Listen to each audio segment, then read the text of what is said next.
Hello, my name is Kshitij Srivastava and this is my video blog. So आज हम एक और कमेंट का जवाब देने जा रहे हैं। Let's read the comment first. Aman Balan ने लिखा है, सर एक वीडियो बनाइए कि राइटिंग कंसिस्टेंटली कैसे करें, प्रोक्रेस्टिनेशन और ब्लॉग से कैसे बचें। Please sir, by the way I love your videos. Oh thank you, great job sir, thank you very much. तो राइटिंग कंसिस्टेंटली कैसे करें और ब्लॉग से कैसे बचें, प्रोक्रेस्टिनेशन से कैसे बचें। यार देखो, पहली बात तो ये है कि मैं खुद इन सब चीज़ों से जूझ रहा हूँ, not from the blog but from the procrastination thing and consistent thing. And मैंने शायद अपने ब्लॉग में बताया है, स्टीफन किंग का मेथड मुझे बहुत अच्छा लगता है, जिसमें वो रोज़ 2000 वर्ड लिखते हैं, no matter what, and he finishes his book in 3 months. This is the kind of discipline that I'm trying to inculcate in myself. But the thing is, it requires a lot of effort, it requires a lot of discipline, and you have to be disciplined in so many things just to be disciplined in this one thing, and you have to have great desire to become a writer. Only then you can achieve something like this. कुछ time पहले मैंने ये चीज़ achieve कर ली थी, मतलब 3 महीने तक मैं लगातार लिखता रहा था। मैंने बहुत सारे आर्टिकल्स लिखे थे, बहुत सारे पेपर्स भरे थे, बट देन अगेन आप बीच में उस चीज़ को छोड़ देते हो, फिर उस चीज़ को वापस शुरू करना बहुत मुश्किल है। पहली बात तो ये मैं आपको बताता हूँ कि राइटर्स ब्लॉक नाम की कोई चीज़ नहीं होती है। राइटर्स ब्लॉक एक आयरॉनिकल चीज़ है कि जब तक आपको उसके एग्जिस्टेंस के बारे में पता नहीं होता है, तब तक आप उससे कभी नहीं प्रॉब्लम होती है आपको। जैसे ही आपको पता चलता है राइटर्स ब्लॉक नाम की एक चीज़ होती है, वैसे ही वो आपको हो भी जाता है। तो ये एक बड़ी अजीब सी चीज़ है। तो राइटर्स ब्लॉक एक्चुअली कुछ होता नहीं है, बेसिकली ये होता है कि आप राइट विजुअल्स इमेजिन नहीं कर पा रहे हैं, तो आप शुरुआत करना चाहते हैं, और आप जब भी शुरुआत करना चाहते हैं, आप बहुत ही परफेक्ट शुरुआत करना चाहते हैं। तो राइटर्स ब्लॉक तब होता है जब आदमी परफेक्शन के पीछे भागता है, जब उसको लगता है कि जो भी वो लिखे वो पहले ड्राफ्ट में ही बहुत बढ़िया लिख के आए, जबकि ऐसा नहीं होता है। जब आप लिखते हो तो शुरुआत में जो आप लिखते हो पहला ड्राफ्ट जो होता है वो हमेशा ख़राब ही होता है। बाद में आपको उसमें मेजर चेंजेस करने पड़ते हैं। और इसके अलावा एक और चीज़ मैंने नोटिस करी कि जब भी आप लिखना शुरू करते हो, तो पहले 15 मिनट तक या पहले 1-2 पेज तक जो अभी आप लिखते हो वो नॉर्मली क्रैप ही होता है। क्योंकि जो आपके इनर डीप थिंकिंग है वो 1-2 पेज के बाद ही निकलनी शुरू होती है। उसके बाद जो आपने लिखा होता है वो काफ़ी अच्छा कंटेंट होता है। तो इसलिए do not wait for motivation और इंस्पिरेशन, कि जब तक मेरे पास सारी नॉलेज नहीं हो जाएगी या जब तक मेरे पास सारा इंस्पिरेशन नहीं होगा, तब मैं लिखना शुरू नहीं करूँगा। आप लिखना शुरू कर दें, no matter what you write, no matter even if you want to repeat a word again and again, just write that. Even if you want to write what is happening inside your life, what is happening in your life और what is happening inside your mind.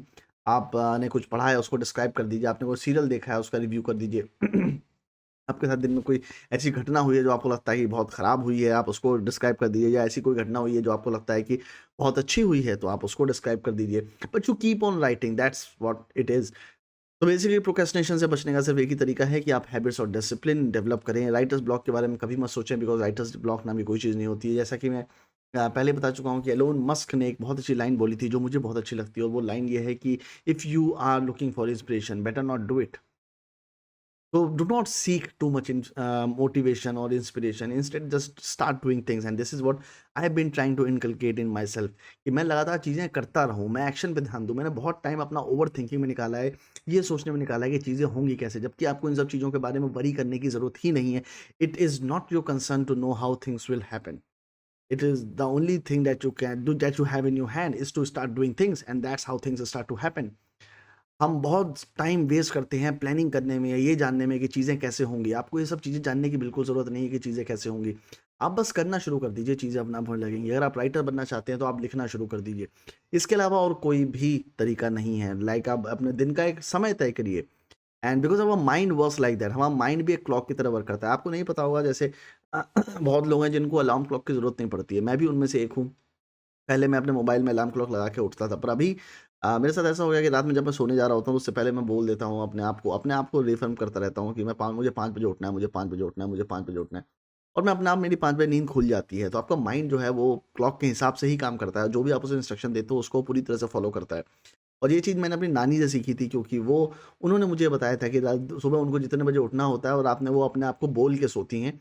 उन्होंने तो कोई किताब नहीं पढ़ी थी, पर ये उनके पर्सनल एक्सपीरियंसेस से उन्होंने सीखा था। और वो उनको रात को 3 बजे भी उठना होता था, ऐसे ट्रेन-वेन का समय है।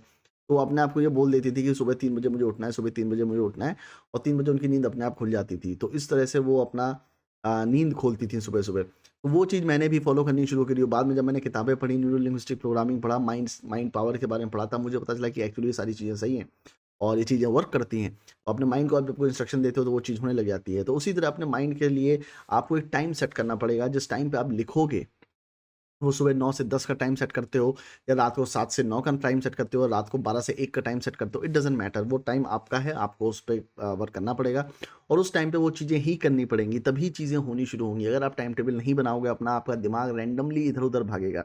You have to create a pattern in your life in which you do things without even thinking, and that is one of the biggest myths of human life which I have also encountered। क्योंकि हर कोई ये बोलता है कि सोच समझ के काम करो, सोच समझ के काम करो, पर एक्चुअली जो सबसे सक्सेसफुल काम है उसमें आपको सोचने समझने की जरूरत नहीं पड़ती, आप बस उसको करते रहते हो। जैसे आर्मी में लोग होते हैं, वो चीज़ें करते रहते हैं, उनको पता है कि उनका नेक्स्ट स्टेप क्या होगा, वो रोज वही काम करते हैं। एक कोडर है, उसे पता है कि कोडिंग में क्या करना है, उसने एक टाइम के बाद चीज़ें लर्न, उसने एक टाइम तक मेहनत करके चीज़ें लर्न कर ली हैं। Now he just have to use those applications, and without using his mind he has to keep on doing things। Now you might argue with me कि नहीं वो अपना दिमाग इस्तेमाल करता है, वो एल्गोरिदम्स यूज़ करता है, पर वो जो माइंड का इस्तेमाल भी है वो भी उसका पार्ट ऑफ डिसिप्लिन है कि उसको इस टाइम पे इतना दिमाग इस्तेमाल करना है, इस तरह से इस्तेमाल करना है। वो हर तरीके से दिमाग इस्तेमाल नहीं करेगा। कोडिंग करते टाइम वो लड़कियों के बारे में सोच के अपना दिमाग इस्तेमाल नहीं करेगा, वो किसी और चीज़ में अपना दिमाग इस्तेमाल नहीं करेगा, वो सिर्फ कोडिंग के बारे में, एल्गोरिदम्स के बारे में सोच के ही अपना दिमाग इस्तेमाल करेगा। And that is also something that you learn from Tesla as well. Nikola Tesla, he used extreme focus techniques and he used to sleep for only 2 hours and would keep on doing things that he really wanted to do। And my whole thing is that कि there is no such thing as procrastination। Now अभी जैसे मैं आप लोगों को ये सारी चीज़ें बोल रहा हूँ, बोलते बोलते मैं खुद मोटिवेट हो रहा हूँ because I'm getting the solutions to my problems as well। So I think things will start to happen once you decide that you are going to do things in a particular manner, and that's how things happen। तो I think मैंने आपको आपके सवालों का जवाब दे दिया होगा। अगर नहीं मिला है तो फिर से सवाल पूछिए, मैं फिर से कोशिश करूँगा उसका जवाब देने की। नॉर्मली मैं कोशिश करता हूँ कि मैं इन सवालों के जो जवाब आप मुझसे पूछते हैं उनको गूगल करके जवाब ना दूँ, क्योंकि वो गूगल पे ऑलरेडी हैं तो आप लोगों को जवाब मिल जाएँगे। मैं कोशिश करता हूँ कि वो सवालों के जवाब मैं आपको अपनी पर्सनल लाइफ़ से दूँ, ताकि आपको हेल्प मिल सके। अगर मुझे मेरे लाइफ़ में कोई चीज़ मैंने करी है और उससे मुझे सक्सेस मिली है, तो मैं चाहता हूँ कि आप भी उस चीज़ को करो, तो आपका टाइम बच जाएगा, क्योंकि मुझे उस चीज़ को करने में, समझने में, सोचने में और फिर अप्लाई करने में टाइम लगा है, वो टाइम आपका बच जाएगा। तो वो बचाना बहुत ज़रूरी है। इसलिए please subscribe to my channel and keep watching my channel. Bye bye.